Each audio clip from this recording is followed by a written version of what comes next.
Ceci est un livre audio autogénéré par Google. Introduction.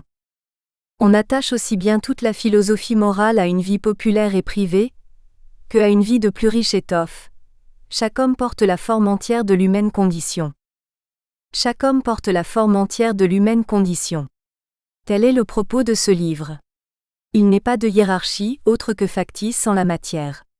Au plan politique, Jaurès déclarait, lors d'un congrès de la SFIO, « Nous savons mieux que vous que le Parlement n'est pas un foyer, il n'est pas une source, il n'est qu'un aboutissant, ce n'est pas là que se créent les forces, ce n'est pas là qu'elles s'engendrent, mais lorsqu'elles ont été créées, lorsqu'elles ont été engendrées, lorsqu'un groupement de masse a été déterminé dans le prolétariat et dans la partie de la démocratie voisine que le prolétariat peut ébranler de son effort, alors cet ébranlement se propage jusqu'au Parlement, il en fait vibrer les portes. Il pénètre jusque clan l'enceinte, et nous, vos délégués parlementaires, nous ne sommes que les ingénieurs de la dernière heure chargés d'ajuster au mieux les derniers rouages de la machine pour que la force vive du prolétariat organisé ait le plus clair de son emploi et de son énergie. Voilà tout. Lafargue disait, vos lois de protection ouvrière, le repos hebdomadaire, la journée de 8 heures, les assurances sociales. Le présent livre consacré à Georges Buisson est à bien des égards, une illustration du propos de Jaurès, du moins et dès lors que la loi adoptée est de nature véritablement sociale, les assurances sociales. Que la sécurité sociale se situe dans la continuité et la réalisation effective de principes déjà présents dans la législation des assurances sociales ne fait pas de doute. L'assurance sociale et la sécurité sociale ont évolué d'une assurance commerciale, mettant en balance pour chaque individu primes et prestations à une solidarité collective de plus en plus large. Cette continuité se marque aussi dans la communauté des difficultés fabriquées aussi bien contre les assurances sociales que contre la sécurité sociale.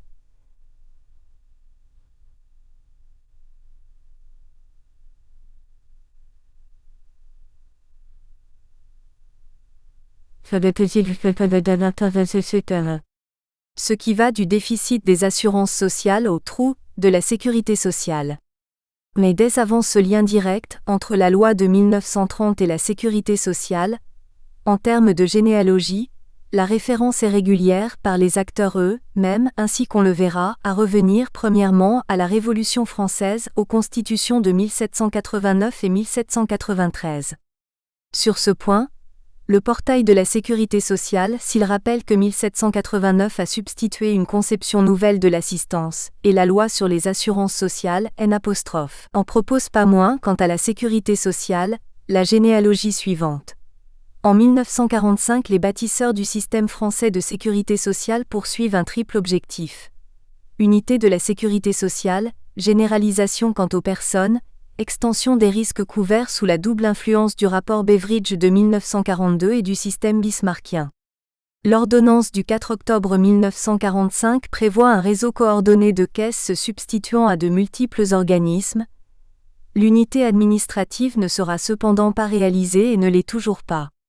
Aucune preuve n'est apportée que cette double influence soit l'origine même de la sécurité sociale, laquelle n'a pas pu ignorer ni la loi bismarckienne, ne serait-ce qu'à cause de l'intégration de l'Alsace-Moselle, ni le rapport Beveridge. Mais comparer n'est pas susciter un fait. Le fait historique, c'est de démontrer que les acteurs sociaux à l'origine de la sécurité sociale se sont littéralement référés et à Bismarck et à Beveridge et à cette seule, double influence. Cela n'a pas été le cas, d'autant plus que la comparaison fait apparaître des différences dans les principes dans les deux cas. Ce que le présent livre montre, documents et actes à l'appui, c'est que les acteurs majeurs pour ce qui concerne la sécurité sociale sont déjà actifs en faveur des assurances sociales, ces dernières étant la réalisation complète des principes qui étaient entravés dans la loi de 1930. Il y a à cet égard une divergence d'avec l'idéologie selon laquelle quelques hommes portent la forme entière de l'humaine condition, tel président de la République, tel ministre, et qui découle ou revient à l'historiographie royale, selon laquelle narrer la vie du roi, c'était dire la nation. Réduire les origines de la sécurité sociale à la double influence, seulement invoquée, de Beveridge et Bismarck, c'est reprendre les principes de l'historiographie royale, intégralement élitiste. Le peuple n'a pas sa place dans cette conception de l'histoire. Reprenant la thématique de la double influence, valorisant le seul Pélaroque, dans le sens où il serait le Beveridge français, Sébec en vient à affirmer que les travaux de la résistance ont accordé une place marginale à la question de la sécurité sociale, à l'instar du peu d'intérêt que lui ont porté les syndicats ou les partis de gauche. Contre vérité manifeste, sans nulle preuve archivée, tant les travaux de l'Assemblée consultative provisoire portent à plusieurs reprises et spécialement grâce à Buisson sur la sécurité sociale. Plan du 6 décembre 1944, rapport du 24 juillet 1945. C'est inverser les rôles que de dire « Seule la CGT soutient la ROC dans la défense d'un mode organisationnel garant d'une égale protection ». S'il y a un accord entre la CGT, spécialement Buisson, le ministre du Travail, Parodi, et le directeur du Travail, Larocque, c'est le projet d'ordonnance de 88 articles de Buisson portant sur la sécurité sociale du 24 juillet, document public qui sert de modèle littéral à Larocque pour l'ordonnance du 4 octobre 1945. La différence tient au retour aujourd'hui officiel à l'idéologie des grands hommes, censés être seuls véritables acteurs de l'histoire, idéologie pour laquelle le peu d'intérêt des syndicats va de soi, sans besoin de le prouver. Au lieu que le présent livre montre, documents et actes à l'appui, l'importance remarquable et, dans les années 1943 à 1945, majeure, d'un employé de commerce syndiqué à la CGT confédérée, Buisson pour la sécurité sociale. Mais c'est aussi une question de méthode, fort classique. Il ne sert de rien de comparer Beveridge et Larocque pour prouver qu'il y a influence. Outre que les textes sont différents dans leurs principes, il faut démontrer que dans les faits, cette rencontre a bien eu lieu et que Larocque, le rapport Beveridge sous les yeux, s'en est en effet directement inspiré. Il n'en est rien, et cela suffit pour ne pas voir en Larocque le Beveridge français. En revanche, Larocque avait sous les yeux, on le verra, les 88 articles du projet d'ordonnance de Buisson. Ce que nous ne savions pas au commencement de la rédaction de ce livre, mais les faits ayant été restitués dans leur chronologie, suivant la documentation disponible, cela a fait apparaître l'apport majeur de Buisson, en date du 6 décembre 1944, puis du 24 juillet 1945 par la redécouverte paradoxale des apostrophes. Un document à la fois public et inédit, de fait totalement occulté, le texte en 88 articles de Buisson fondant la sécurité sociale au 1er janvier 1946 et dont le texte officiel du 4 octobre 1945 n'est que le copier-corriger. Il convenait, également et sans a priori, de restituer la documentation la plus large possible, d'où quelques redites. Programme syndical de la CGT, rapport parlementaire, débat parlementaire, Conseil supérieur des assurances sociales, position des partisans et des opposants à cette législation sociale. Ce contexte restitué a permis d'établir que la matrice de la sécurité sociale, c'est d'abord la loi sur les assurances sociales de 1930, et non Bismarck-Beveridge, avec les caisses le travail comme test de la gestion par les assurés des assurances sociales. Avec, pour preuve supplémentaire, que les acteurs sont communs, Buisson dès 1922, Larocque dès 1931 pour les assurances sociales et en 1944 à 1945 pour la sécurité sociale. Avec la sécurité sociale, chaque homme porte la forme entière de l'humaine condition. Ce livre, et les 3 précédents aussi d'histoire syndicale et sociale, s'inscrit dans une manière d'atlas de la mémoire historique de la classe travailleuse selon son point de vue, qui permet également de comprendre la société dans son ensemble, politiquement et symboliquement. Ce afin de pouvoir décrire conclusivement des régularités, ou constantes, sinon une typologie. Je tiens à remercier Serge Le Gagnoa, secrétaire général de la FEC, de m'avoir donné les moyens de rédiger ce livre en hommage à son prédécesseur, Buisson, secrétaire de la Fédération entre 1920 et 1929.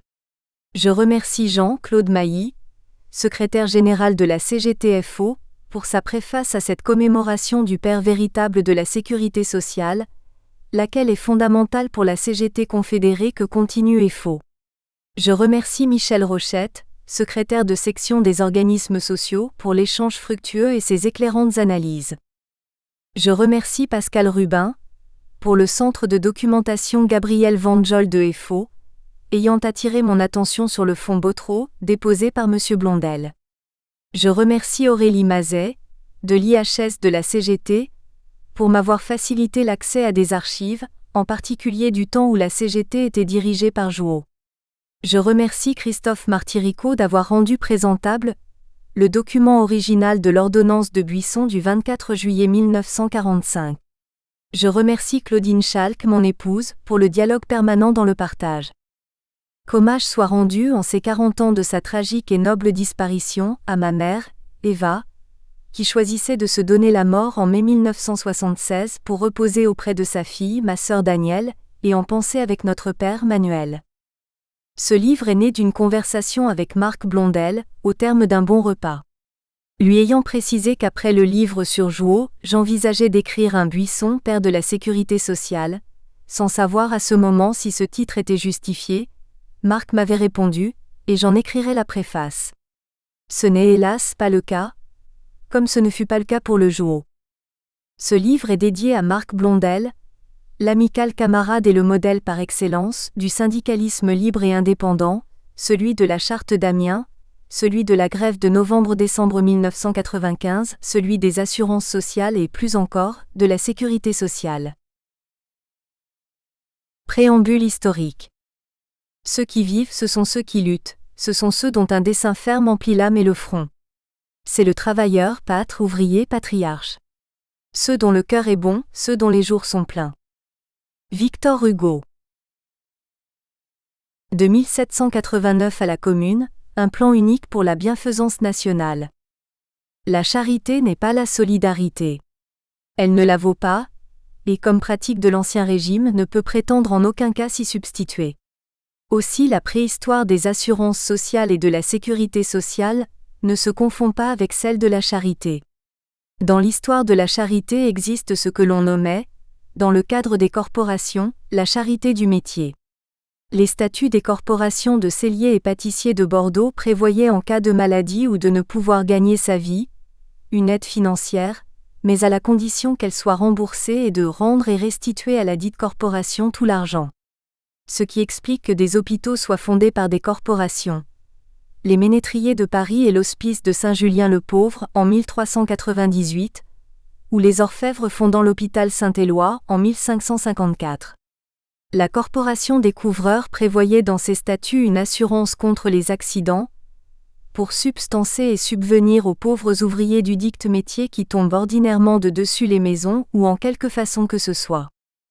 Il faut attendre la Révolution de 1789 pour que le principe d'égalité soit premier. Ainsi du bilan d'un rapport fait au nom du comité de mendicité, en 1790 par La Rochefoucauld-Liancourt, député de l'Oise. En résumant cette longue suite de lois, on s'aperçoit qu'elles étaient principalement dirigées contre les mendiants que la misère force à être vagabonds. L'administration, presque toujours dans l'impuissance d'offrir du travail au peuple, n'avait pas d'autre ressource que d'entasser dans les hôpitaux une mendicité importune et factice, ou d'armer la loi de rigueur pour enfermer tous ceux qui fatiguaient la société.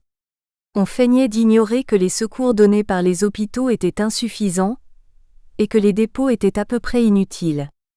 La Rochefoucauld, Liancourt assure qu'il faut un plan unique, car, si le système entier des secours a donné à la classe de la société qui a droit de les réclamer, si le moyen de prévenir l'indigence, de soulager la pauvreté, de réprimer la mendicité, ne sont pas les conséquences d'un même principe, si la bienfaisance et la sévérité de la législation des pauvres ne s'élèvent pas sur les bases communes de la politique et de la justice, cette législation ne peut qu'être imparfaite et dangereuse. Pour ce faire, sera mis en place un comité de mendicité, lequel va déposer 7 rapports, dont ceux du 29 mars 1791, projet de décret attribuant des fonds pour les enfants trouvés, les dépôts de mendicité et les hôpitaux, du 5 avril 1791, remplacement des revenus des hôpitaux, du 16 juin 1791, répartition et réglementation des ateliers de charité dans les départements. Lors de la séance de l'Assemblée du 19 mai 1790, le comité demande s'il pouvait compter sur une imposition de 30 000 livres par département pour servir de base au plan qu'il doit présenter relativement à la mendicité. Il est fait réponse que 4 millions sont prévus. De fait, les réalisations seront en deçà des principes. Il y a néanmoins la loi d'assistance aux filles mères et aux enfants trouvés 28 juin 1793, celle de formation d'un grand livre de la bienfaisance nationale 11 mai 1794, la nationalisation des hôpitaux 11 juillet 1794 et enfin l'extinction de la mendicité 15 octobre 1794 et le versement de secours et des allocations aux parents nécessiteux des défenseurs de la patrie 9 février 1794. La Rochefoucauld, Liancourt s'attache également au sort des enfants abandonnés, l'article 1er de son projet de décret exposant les enfants abandonnés seront portés à la maison commune de la municipalité ou au lieu indiqué par elle. Initiative que l'on pourrait penser relever de l'assistance, si l'on ne s'avisait que dans cette phase de définition de principes que sont tant les époques PRE accent aigu révolutionnaire et révolutionnaire, ces deux histoires sont étroitement mêlées.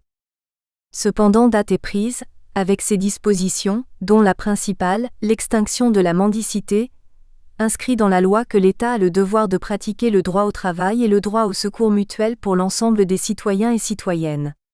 Il en est de même avec l'article 21 de la Constitution du 24 juin 1793. Les secours publics sont une dette sacrée. La société doit la subsistance aux citoyens malheureux, soit en leur procurant du travail, soit en assurant les moyens d'exister à ceux qui sont hors d'état de travailler. Sinon que le plus marquant est la loi du 11 mai, 22 Floréal l'an 2, qui ouvrit dans chaque département un livre de la bienfaisance nationale, en faveur des habitants des campagnes, soit des pensions de retraite pour vieillards et infirmes, des allocations pour les mères et les veuves chargées d'enfants avec assistance médicale gratuite. Soboul y voyait autant de mesures qui préfigurent une sécurité sociale. Frobe constatait pour Condorcet, dans son livre posthume de 1795, il existe une cause nécessaire d'inégalité, de dépendance et même de misère qui menace sans cesse la classe la plus nombreuse et la plus active de nos sociétés. Nous montrerons qu'on peut la détruire en grande partie, en opposant le hasard à lui, même, en assurant à celui qui atteint la vieillesse un secours produit par ses épargnes, mais augmenté de celle des individus qui, en faisant le même sacrifice, meurent avant le moment d'avoir besoin d'en recueillir le fruit, en procurant par l'effet d'une compensation semblable, aux femmes, aux enfants pour le moment où ils perdent leur époux ou leur père, une ressource égale et acquise au même prix, soit pour les familles qui affligent une mort prématurée, soit pour celles qui conservent leur chef plus longtemps, enfin en préparant aux enfants qui atteignent l'âge de travailler pour eux-mêmes et de fonder une famille nouvelle, l'avantage d'un capital nécessaire au développement de leur industrie et s'accroissant aux dépens de ceux qu'une mort trop prompte empêche d'arriver à ce terme. C'est à l'application du calcul aux probabilités de la vie, au placement d'argent que l'on doit l'idée de ces moyens, déjà employés avec succès, sans jamais l'avoir été cependant avec cette étendue, avec cette variété de formes qui les rendrait vraiment utiles, non pas seulement à quelques individus, mais à la masse entière de la société qu'ils délivreraient de cette ruine périodique d'un grand nombre de familles, source toujours renaissante de corruption et de misère. C'est Thermidor qui vint. Dans son rapport sur l'organisation générale des secours publics, Delescloz prononce ce que Gibault nomme justement l'oraison funèbre de la politique d'assistance de la Convention. Qu'est-il arrivé de ce chaos d'idées ? Une série effrayante de dépenses illimitées, des lois stériles et impossibles à exécuter. Posons donc comme principe que le gouvernement ne peut pas seul se charger de l'entretien du pauvre, mais en le mettant sous la sauvegarde de la commisération générale et de la tutelle des gens aisés, il doit donner l'exemple d'une bienfaisance limitée comme ses moyens. C'est le retour à l'ancien régime, avec des accents que les tenants présents du libéralisme, les Delescloz du moment n'hésitent pas à reprendre. Face à la réaction, demeure le propos de Condorcet. La destruction de l'inégalité entre les nations, les progrès de l'égalité dans un même peuple, enfin le perfectionnement réel de l'homme. Il n'y aura plus de plan unique, mais des mesures ponctuelles. Le décret impérial du 26 mai 1812 créant une caisse locale d'assurance ouvrière contre la vieillesse, la maladie et l'accident ou le décret du 3 janvier 1813 faisant obligation aux exploitants de mines de fournir aux ouvriers blessés des soins et médicaments. Quant à la loi du 22 juin 1835, elle autorise les dépôts des sociétés de secours mutuels dans les caisses d'épargne jusqu'à concurrence de 6 000 fr. Les mesures peuvent être prises dans un cadre strictement corporatiste comme, en 1843, la mise en place de la compagnie houillère de Bicêtre avec caisse de secours et de prévoyance qui sera, dès 1869, financée à égalité par les cotisations ouvrières, 3% des salaires, et patronales. Ce cadre paternaliste avait permis, Dès avril 1833, que soient fondées les houillères de Blanzy avec le fer au Creusot, Schneider, et la houille à Monceau-les-Mines, Chagot. La compagnie avait mis immédiatement en place une caisse alimentée par une retenue mensuelle obligatoire de 3% sur les salaires, par le produit des amendes, contributions patronales et dons privés. Il s'agit d'assurer des secours médicaux aux ouvriers, leurs femmes et leurs enfants, avec un médecin attaché, des pensions aux veuves et aux enfants et de mettre en place, éventuellement, un enseignement primaire. L'initiative privée ayant des limites bien connues en son principe même, il faut attendre 1848 avec la Constitution d'octobre, 8. La République doit protéger le citoyen dans sa personne, sa famille, sa religion, sa propriété, son travail, et mettre à la portée de chacun l'instruction indispensable à tous les hommes. Elle doit, par une assistance fraternelle, assurer l'existence des citoyens nécessiteux, soit en leur procurant du travail dans les limites de ses ressources, soit en donnant à défaut de la famille des secours à ceux qui sont hors d'état de travailler. Et son article 13. La Constitution garantit aux citoyens la liberté du travail et de l'industrie. La société favorise et encourage le développement du travail par l'enseignement primaire gratuit, l'éducation professionnelle, l'égalité de rapport entre le patron et l'ouvrier, les institutions de prévoyance et de crédit, les institutions agricoles, les associations volontaires et l'établissement par l'État, les départements et les communes, de travaux publics propres à employer les bras inoccupés. Elle fournit l'assistance aux enfants abandonnés, aux infirmes et aux vieillards sans ressources et que leurs familles ne peuvent secourir. Ernest Joly publie en 1848 un projet présenté au Comité des travailleurs siégeant à l'Assemblée nationale pour une caisse d'association formée par les travailleurs. Est prévue la mise en place de conseils de famille. Tous les travailleurs d'un même corps d'État sont les membres du conseil de famille de ce corps d'État. Les maîtres ne font point partie des conseils de famille, sauf en cas de désignation comme président ou vice-président.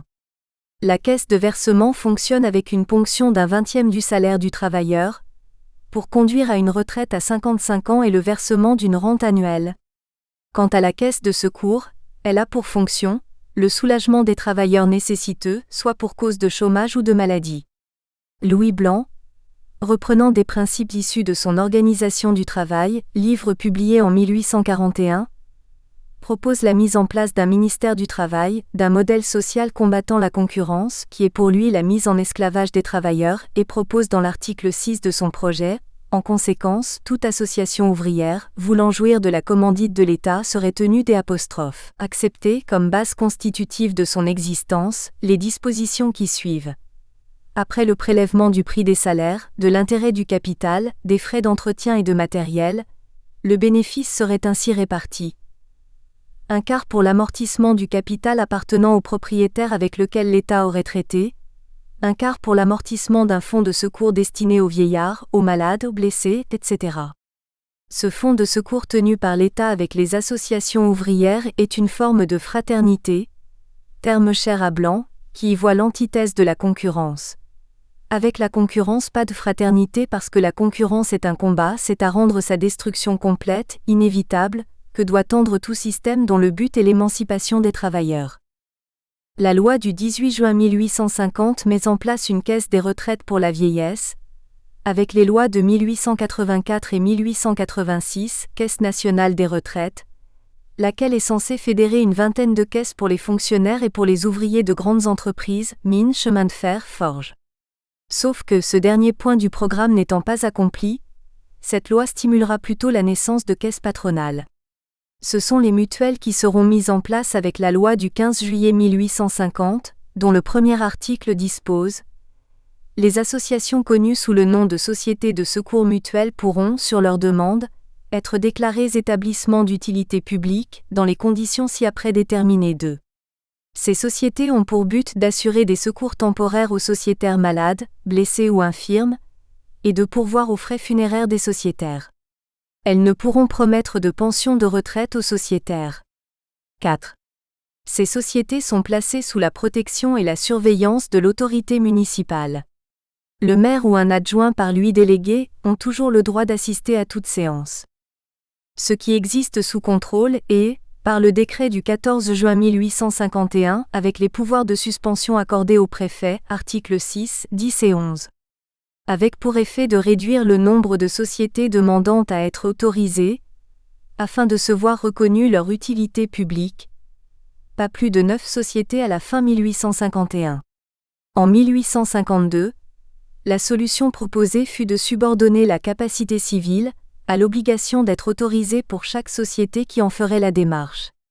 En contrepartie, l'État s'engageait financièrement. C'est le décret dit à tort, impérial, du 26 mars 1852, en fait signé par Louis-Napoléon, président de la République.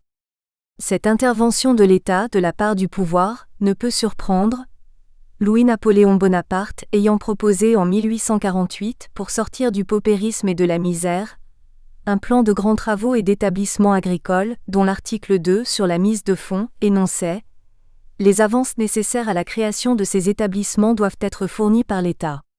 Le Second Empire met en place ce qu'il nomme mutualité impériale, au sens où il s'agit de développer des sociétés de secours mutuels, lesquelles, une fois approuvées, obtiennent des avantages de fonctionnement et financiers sous contrôle impérial. De plus, elles peuvent aussi gérer des retraites.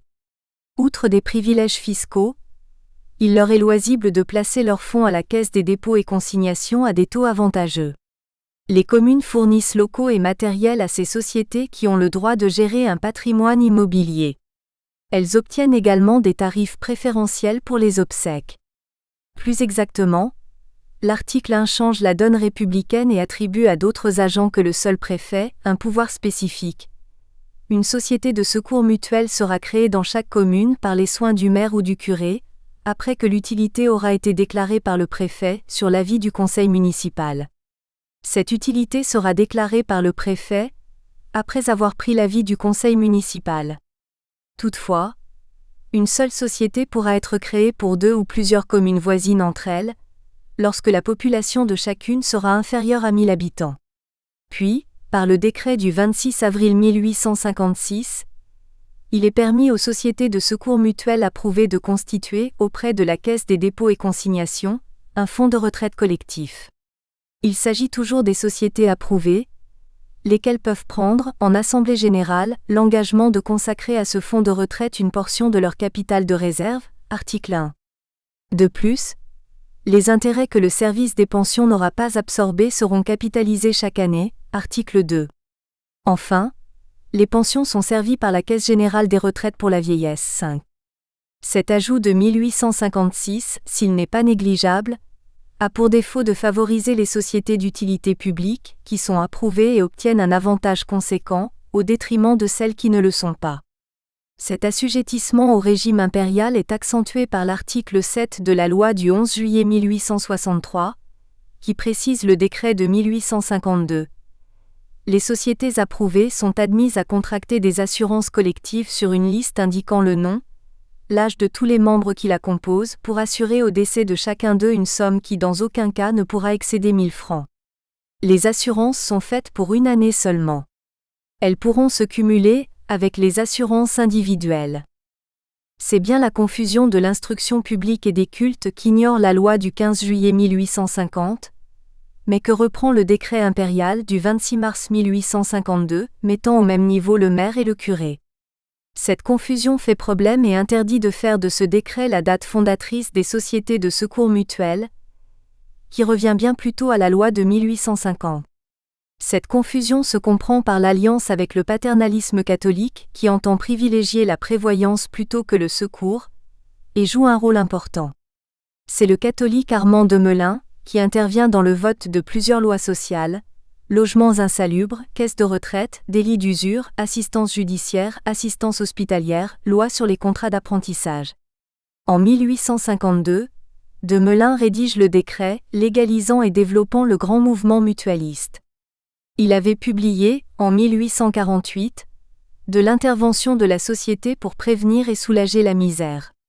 Il y déclarait « De toutes les institutions de prévoyance, aucune n'est plus digne d'encouragement et de faveur que les associations de secours mutuels et les caisses de retraite. Elles garantissent l'ouvrier contre les accidents et les difficultés de la vie avec le seul fruit de ses épargnes. Il se dit favorable à une subvention, mais seulement pour faciliter la première formation du fonds commun, car il lui semble que l'intervention de l'État serait une injustice pour ceux qui ne veulent pas ou ne peuvent pas s'associer.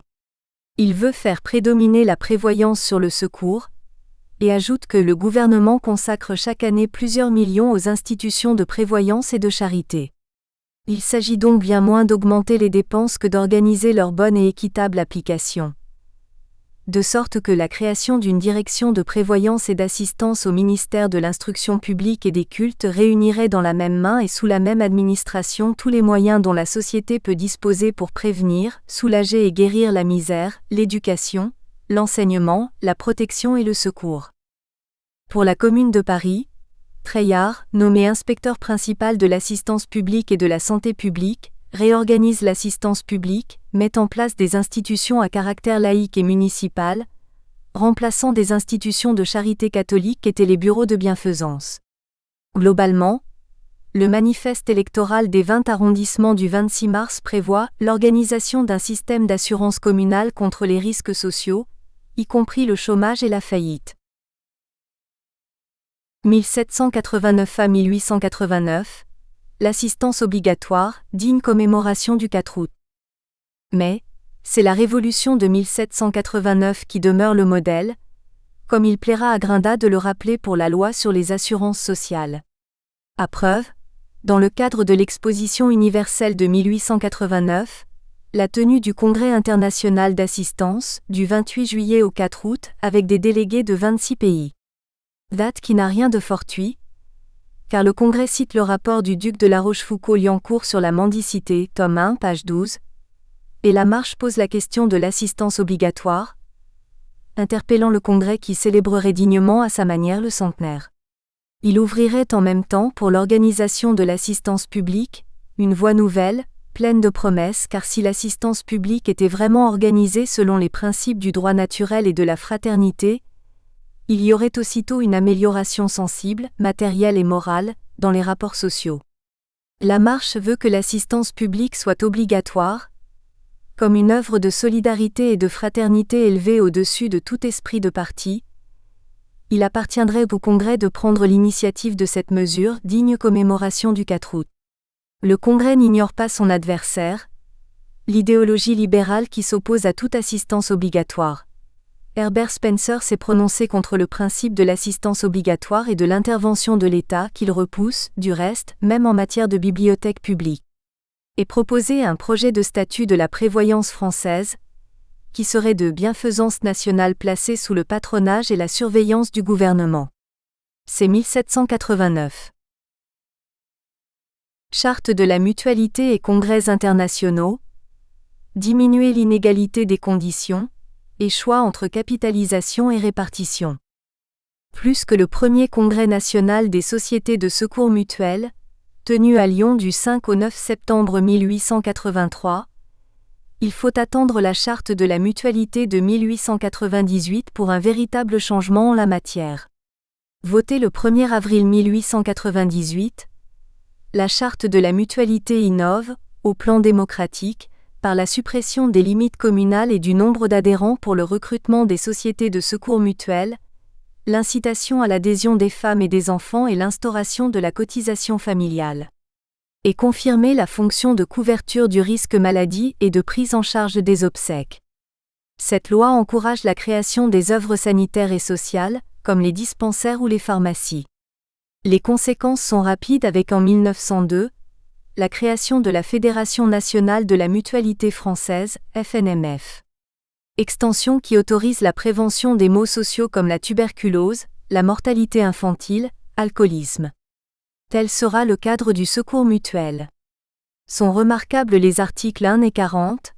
Article 1er.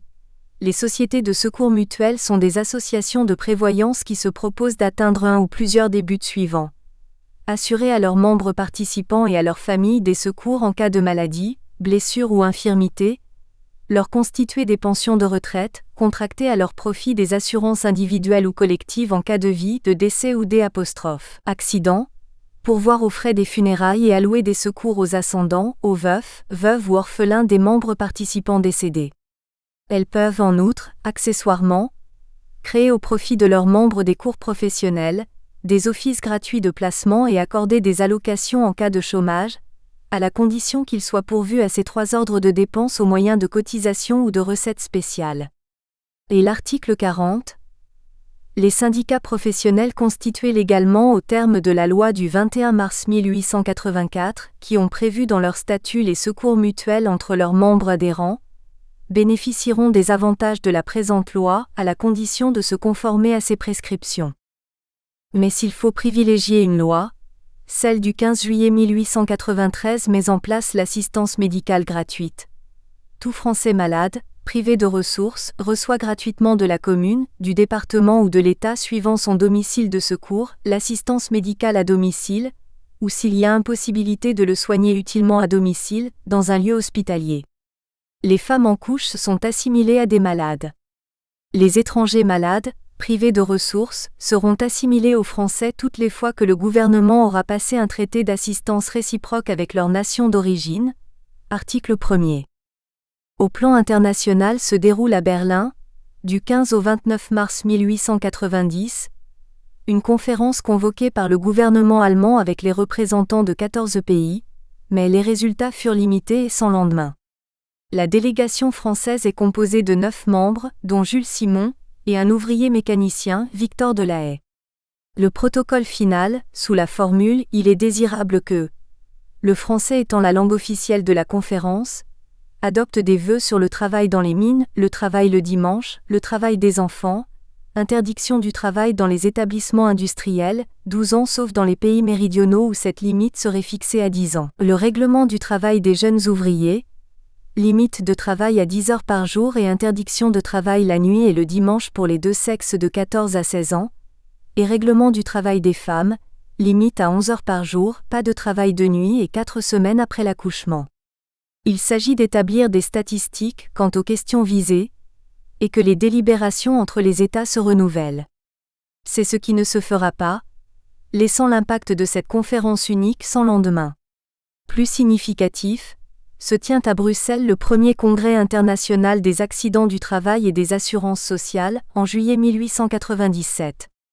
Léon Marie intervient sur les 2 systèmes de capitalisation ou de répartition. Pour conclure, le système par capitalisation me paraît le seul convenable.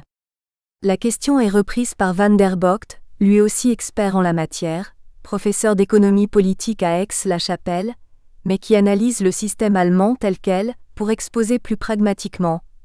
En principe, le système de la répartition est donc tout aussi fondé que le système de l'accumulation des capitaux. On doit, par suite, se garder de toute appréciation soit trop favorable, soit trop hostile à l'égard de l'un et de l'autre de ces systèmes et les appliquer l'un l'autre ou selon qu'ils peuvent mieux atteindre le grand but poursuivi par l'assurance obligatoire des ouvriers contre les accidents. D'un long débat ressort bien la différence des principes. La capitalisation est le système de l'assurance privée et la répartition celui de l'assurance obligatoire. La délégation française comporte des représentants de ministères, tels Barberet, chef du bureau des institutions de prévoyance au ministère de l'Intérieur, ou Georges Paulet, chef du bureau des caisses d'épargne des assurances au ministère du Commerce. Si une telle assemblée n'est pas à même d'initier un significatif projet d'assurance sociale, du moins signifie-t-il que la question est à l'ordre du jour, la discussion portant sur la nature du système. Pour sa part, Léon Bourgeois, apôtre du solidarisme en ces années, ministre de l'Instruction publique, ministre du Travail en 1912, affirme dans son discours prononcé au banquet de la Ligue de l'enseignement, le 23 décembre 1895, sous le titre « La politique de ceux qui pensent aux autres ». Si la Révolution a aboli les 3 ordres et placé tous les représentants du pays sur le pied d'une entière égalité, si après avoir proclamé l'égalité des droits des représentants, elle a proclamé l'égalité des droits de tous les hommes, elle n'a pas encore cependant terminé la tâche nécessaire de la démocratie française. Il ne suffit pas d'avoir proclamé l'égalité des droits, il faut encore que dans la réalité des faits, chaque jour diminue l'inégalité des conditions. L'homme ne doit plus se considérer comme un être isolé. L'être humain est un associé, l'associé de tous ses semblables. Pour que la tâche de la société s'accomplisse, il ne suffit pas que le droit de chacun soit respecté par tous, il faut aussi que le devoir de chacun soit acquitté envers tous. À Berne, en 1913, La conférence, préfigurant à certains égards les travaux de loi, n'était ses délégations d'experts, adopte des textes sur la limitation de la journée de travail des femmes et des jeunes et l'interdiction du travail de nuit des enfants. Elle sera suivie, cette fois avec une composition sociale différente, des réunions de Leeds en 1916, Stockholm en 1917 et de Berne en 1918, au terme desquelles les délégués des travailleurs des pays alliés, puis ceux des pays neutres, demandèrent que les traités de paix missent les peuples hors des atteintes de la concurrence capitaliste internationale, et assurassent à la classe ouvrière de tous les pays un minimum de garanties ordre moral et matériel relatifs aux droits au travail, aux droits syndicaux, aux migrations, aux assurances sociales, à la durée, à l'hygiène et à la sécurité du travail. Leur revendication trouva un appui dans l'opinion publique et un accueil sympathique chez les gouvernements.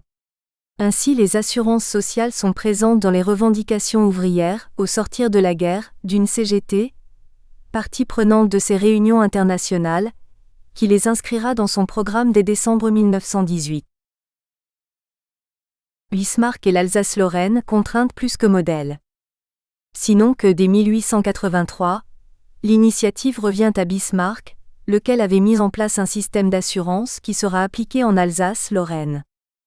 Encore faut-il s'en tenir aux principes, et tenir compte de la volonté antisyndicale et antisocialiste de Bismarck. Dans sa conception, l'État prend la responsabilité d'institutionnaliser la protection sociale en lieu et place des multiples caisses de secours. Mais la protection sociale n'est accordée qu'en contrepartie d'une activité professionnelle, selon 4 principes. Une protection fondée sur le travail est limitée à ceux qui ont pu s'ouvrir des droits à protection par leur travail. Une protection obligatoire pour les seuls salariés dont le salaire est inférieur à un certain montant, les autres étant censés pouvoir recourir à la prévoyance individuelle. Le système fonctionne comme une assurance, instaurant une proportionnalité des cotisations par rapport au salaire, et une proportionnalité des prestations aux cotisations, une protection gérée par les employeurs et les salariés dans un cadre paternaliste. Le modèle est constitué de la loi du 15 juin 1883 sur l'assurance maladie obligatoire, de la loi du 6 juillet 1885 sur les accidents du travail, et de la loi du 22 juin 1889 sur l'assurance invalidité vieillesse, de sorte que les lois de ces assurances ont été ensuite rassemblées dans le Code des assurances sociales du 19 juillet 1911. Puis la Grande-Bretagne votera une loi d'assurance sociale avec la maladie, maternité et invalidité, 1911, le chômage 1920 et la vieillesse en 1926. Or les assurances sociales, telles que débattues et mises en place dans les années 1920 à 1930 en France, sont d'un principe sensiblement différent, gestion du système et d'une généalogie spécifique à respecter, quand bien même certains opposants y dénonceront une loi allemande. Après la loi d'avril 1898 et la charte de la mutualité, la loi du 27 juin 1904 met en place le service départemental d'aide sociale à l'enfance et la loi du 14 juillet 1905, l'assistance aux vieillards infirmes et incurables. L'incapacité de l'initiative privée à suffire à la prise en charge dans un système d'assurance conduit à la loi du 17 mars 1905, avec une réglementation et contrôle des sociétés d'assurance vie, afin de protéger les assurés suite à une faillite. Pour le député socialiste de Roubaix, le bas, il faut tenir compte de la situation de fait de l'après-guerre de 1914. On sait que la victoire sur l'Allemagne en rendant à la France l'Alsace et la Lorraine a introduit dans notre pays une législation protectrice que les travailleurs français ne connaissaient pas. Cette inégalité entre ouvriers français doit disparaître au plus tôt. Le problème étant qu'il faut octroyer des droits, au moins égaux à ceux de leurs frères nationaux. L'influence de la loi allemande se comprend d'abord par l'obligation d'intégration de 3 départements sous législation allemande, avec une loi nouvelle qui n'y soit pas inférieure. L'intégration de l'Alsace-Lorraine et le programme de la CGT prévalent, dans l'immédiat après-guerre, le paternaliste antisocialiste de Bismarck limitant sensiblement l'exemplarité de sa législation. Le plus complexe, c'est de régler la situation de l'Alsace-Moselle sur une législation française inexistante. D'où la loi du 21 avril 1921, conservant le bénéfice de leur statut d'origine à tous ses assurés, et la loi du 15 mai 1926 qui règle, conformément aux propositions de l'Office général, les conflits susceptibles de se produire. Existe donc un office général spécifique, afin de coordonner le régime local au statut général. En attendant la loi de 1928, puis celle de 1930 et l'article 52 qui est censé permettre l'application de la loi en Alsace, Moselle. Il faut attendre le décret-loi du 28 octobre 1935, dont l'article 42 se substitue au 52, visant à substituer au régime des assurances sociales actuellement en vigueur dans ces 3 départements, les dispositions du présent texte et toute autre mesure transitoire. Puis le 29 juillet 1937, et la circulaire du 9 décembre 1937 pour parvenir à une harmonisation avec ces 3 départements par application de la loi sur les assurances sociales de 1930. On ne peut confondre les difficultés d'harmonisation et la volonté de copier la loi de Bismarck. D'autant que l'harmonisation sera rapide, dès qu'il s'agira de la solidarité générale mise en place en 1946 avec la sécurité sociale. Dès 1921 pour le bas, la vieille revendication ouvrière et socialiste peut et par conséquent doit être satisfaite un même régime de protection pour tous. Jaurès contre les réacteurs sociaux de la mutualité, pour l'assurance sociale universalisée et pour toute la justice. Mais avant-guerre, en France, la principale mesure sociale, c'est la loi portant création du premier système de retraite ouvrière et paysanne, ROP, en 1910. La CGT y est opposée, car la moyenne d'âge étant alors de 49 ans, c'est la retraite des morts. Également, elle est limitée au commerce et à l'industrie, limite qui aura un impact pour la loi sur les assurances sociales. En sus, un arrêt de la Cour de cassation du 22 juin 1912 enlève à la loi toute portée, car exonérant l'employeur de toute responsabilité en cas de non-présentation par le salarié de sa carte d'assuré, ce qui entraînait l'impossibilité de coller les timbres correspondant à la part patronale. Un autre arrêt du 11 décembre 1911 délestait l'employeur de l'obligation du précompte si le salarié ne le souhaitait pas.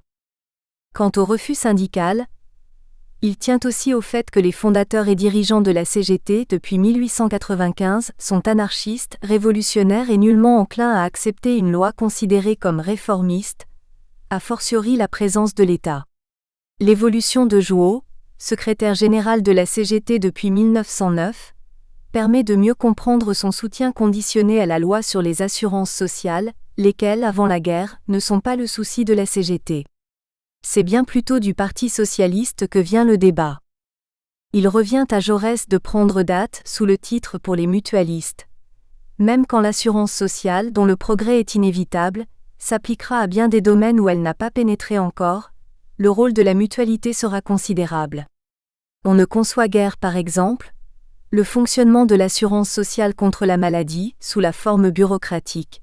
Seules des mutualités locales pourront, par l'exactitude du contrôle et par l'esprit fraternel insinué dans tout le mécanisme légal, donner à l'assurance sociale universalisée contre la maladie toute l'efficacité, toute la justice et toute la bonté qu'exige cette forme de secours à l'humaine détresse. Cet article est polémique, car Léopold Mabillot, président de la Fédération nationale de la mutualité française, menait campagne avec ses alliés mutuellistes contre le principe d'une loi sur les retraites ouvrières, faisait écrire à Jaurès, dans le même article, « L'étrange déclaration de guerre qu'ils viennent de lancer à la loi des retraites sera utilisée par tous les conservateurs, par tous les réacteurs sociaux qui ne peuvent plus opposer à la législation sociale que des manœuvres obliques. Telle sera la position de principe des mutuellistes face aux assurances sociales et a fortiori, face à la sécurité sociale. » Jaurès polémique à nouveau, reprochant à Mabillot de vouloir mettre en place une énorme bureaucratie, en donnant aux sociétés de secours mutuels tout pouvoir pour gérer l'assurance sociale, au lieu qu'il lui préfère la proximité, le caractère d'intimité fraternelle des sociétés de secours mutuels les plus proches des assurés. Jaurès ne songeait pas en 1905 à une autre forme que la mutualité seule existante, mais son assurance sociale universalisée, pour toute la justice, trouvera bien son institution avec la sécurité sociale. Notons que Vaillant avait, en décembre 1900, fait une proposition de loi tendant à l'établissement d'un système complet d'assurance sociale. Programme de la CGT décembre 1918, l'extension de l'assurance sociale, avec régime unique, gestion par les assurés, répartition. Dès la fin de la guerre, c'est la CGT qui prend l'initiative en matière d'assurance sociale, soit dès décembre 1918. La CGT publie un programme lequel, dans sa partie extension de l'assurance sociale, revendique que les travailleurs victimes d'accidents du travail touchent la totalité de leur salaire, que les maladies professionnelles soient assimilées aux accidents du travail, que tout travailleur ait droit à une retraite lui permettant de vivre normalement, qu'à cet effet il soit institué un régime unique de retraite ayant à sa base le principe de l'invalidité, que soit institué un office international du travail, avec la collaboration du Secrétariat ouvrier international. La position de la CGT a changé et se dit désormais favorable à un système d'assurance basé sur l'obligation, le précompte et le salaire différé, ainsi que la gestion directe par les salariés. Jouot précise: nous voulons un régime unique sans doute, mais comme nous sommes pour la gestion et le contrôle ouvrier, nous voulons la constitution de caisses individuelles sur le modèle des caisses de retraite pour mineurs, et avec le système de répartition, opposé à celui de capitalisation. Ce qui est confirmé par le programme de la CGT, adopté lors du CCN de février 1921, qui revendique un système général d'assurance sociale couvrant tous les risques encourus par les salariés. Accidents, maladies, chômage, invalidité, vieillesse, étant entendu que les organisations syndicales ouvrières seront admises à prendre part à la gestion de ce système. Le fait que Cahen Salvador, dans le premier rapport sur la loi en 1921, retienne gestion des assurés, régime unique et répartition pour partie, signifie bien que dès l'origine, le cadre revendicatif de la CGT a retenu l'attention et a pesé. La prise de position de la CGT ne passe pas inaperçue, et en fait un allié substantiel. Ce que remarque le BIT, dont le numéro 19, série A de ses études et documents en date du 18 mars 1921, est consacré au programme minimum de la Confédération générale du travail de France. Nul doute que Cahen Salvador, soutenu par la CGT, en a tenu compte dans le premier rapport sur les assurances sociales qu'il présente devant la Chambre le 25 mai 1921. Les conditions du débat sur les assurances sociales et la partie 13 du traité de Versailles et le droit à l'assistance nationale. Le cadre, c'est le modèle de solidarité issu de 1789, qui sera revendiqué par Grinda, animateur majeur des assurances sociales, le rattachement de l'Alsace de la Lorraine avec le système allemand des lois sociales, l'audition des organisations syndicales.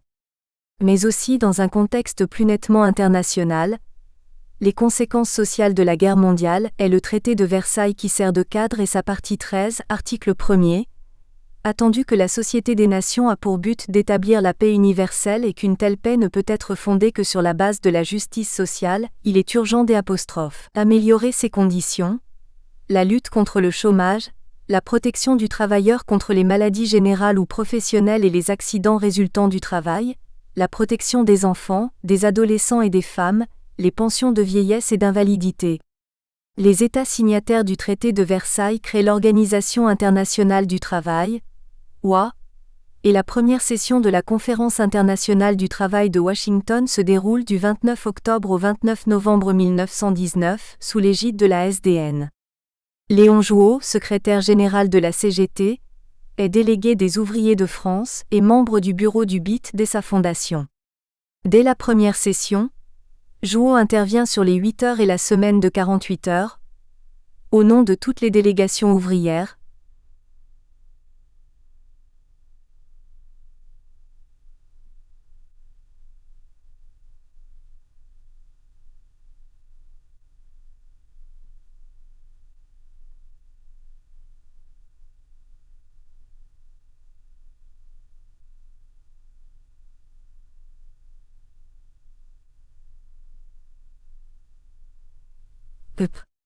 Il fait parvenir une lettre le 11 novembre au nom de la délégation ouvrière. Pour les foules laborieuses qui ont si cruellement souffert pendant l'horrible tourmente, la Société des Nations, c'est non seulement la conclusion de toute l'évolution démocratique, c'est aussi le port de salut dans lequel leurs facultés créatrices et productrices pourront se développer dans la paix et pour le bonheur de tous. La première manifestation de Washington ne peut pas échouer, car ce serait la ruine de toutes les espérances ouvrières, et les conséquences de cette immense déception seraient incalculables. Jouot intervient sur la question du chômage, pour condamner la mise en place d'un office de placement, fût-il même un placement international. Il récuse l'idéologie selon laquelle il reviendrait à des juristes de rédiger les textes de droit en matière sociale, et demande qu'il n'y ait pas de dumping social au bénéfice d'un pays. Il n'est pas possible qu'artificiellement la situation privilégiée d'un pays puisse être sauvegardée contre l'intérêt général. Si un projet de convention est adopté concernant l'emploi des femmes avant et après l'accouchement, la question des assurances sociales n'est pas abordée. Tel est le contexte international avec l'adoption de la Convention numéro 2 sur le chômage en 1919, la Convention numéro 3 sur la protection de la maternité la même année, la Convention numéro 18 sur les maladies professionnelles en 1925, la Convention numéro 24 sur l'assurance maladie industrie, et la Convention numéro 25 sur l'assurance maladie agriculture en 1927. Cette dynamique met la France à la traîne et le fait que Jouot, avec Buisson, à compter de 1929, pour la CGT, soit partie prenante des sites donne une légitimité à l'engagement syndical en matière d'assurance sociale. En sus, depuis 1920, Albert Thomas organise au sein du BIT une section des assurances sociales, laquelle collecte la documentation utile à la préparation de la Conférence internationale du travail, afin que cette dernière propose au gouvernement une réglementation en matière de protection sociale. Les conventions de la conférence reposent sur deux principes fondamentaux. L'extension des assurances sociales à tous les salariés, voire à tous les groupes sociaux, et leur égalisation planétaire. Et puis, il faut souligner qu'au début du siècle, avait été fondée l'Association internationale pour la protection légale des travailleurs, à Bâle, les 27 et 28 septembre 1901. Il s'agit bien d'une initiative politique et syndicale largement française, dont le siège est à Paris avec parmi ses membres Mirand, Groussier, Vaillant et pour la CGT, Koeffer, syndicaliste du livre, symbole du réformisme dit positiviste. 1921, le rapport Cahen-Salvador pour une gestion par les intéressés avec un nombre extrêmement limité de fonctionnaires. Il faut attendre 1919 pour un premier dépôt de loi à la Chambre, dépôt d'une proposition de loi ayant pour objet l'établissement de l'assurance maladie et invalidité, les rôles 357, DP 5623. Ce qui est suivi, dès 1920, du dépôt d'une proposition de loi ayant pour objet la réorganisation des hôpitaux et l'établissement de l'assurance maladie et invalidité prématurée, M. Grinda, 111, DP 270. Cette initiative du député et médecin Grinda lance le débat sur la question. Il est donc improbable de prétendre qu'impressionné par l'existence du système d'assurance sociale fonctionnant en Alsace-Lorraine depuis plusieurs décennies et devant les problèmes que soulèverait le maintien ou la modification d'un tel régime, le gouvernement ne resta pas longtemps impassible. Outre que cette question spécifique sera traitée par l'article 52 de la loi du 5 avril 1928, on voit mal comment l'exemple bismarckien aurait pu bénéficier d'une telle aura au lendemain de la guerre. Il faut néanmoins remarquer que Paul Jourdain est ministre du Travail, de décembre 1919 à janvier 1922, et a pu jouer un rôle, par sa connaissance et son attachement d'Alsacien aux assurances sociales bismarckiennes. Jourdain nomme Cahen-Salvador pour rapporter sur la question et faire une proposition de loi. Lors de la séance du 25 mai 1921, Cahen-Salvador intervient en tant que directeur des retraites ouvrières et paysannes au ministère du Travail, et pour lui, c'est la solidarité nationale qui légitime et en même temps détermine les conditions de l'intervention de l'État. Il précise, politiquement, si la loi est votée, elle permettra l'unification sociale de l'Alsace et de la Lorraine et des autres départements sur certains points de détail. Pour Cahen-Salvador, l'assurance sociale concerne tant l'individu que la famille et pour remplir tout son effet utile, doit prévenir tous les risques, et le principe qui se trouve à la base du projet c'est que tout travailleur qui a un contrat de travail qui est rémunéré par un salaire doit être assuré et soumis obligatoirement à la loi nouvelle. Une limite est fixée à cette obligation. Il faut que ce salaire ne dépasse pas le taux de 10 000 francs. Le financement se fait par la double cotisation, celle de l'employeur et celle du salarié, et c'est le patron qui est chargé de verser la double cotisation, avec la mise en place de 6 classes d'assurance.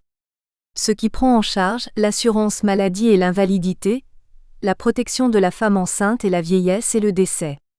La retraite peut être prise entre 55 et 65 ans et provient du double versement, avec complément par la caisse d'assurance et l'État, avec une pension minimale de 500 francs.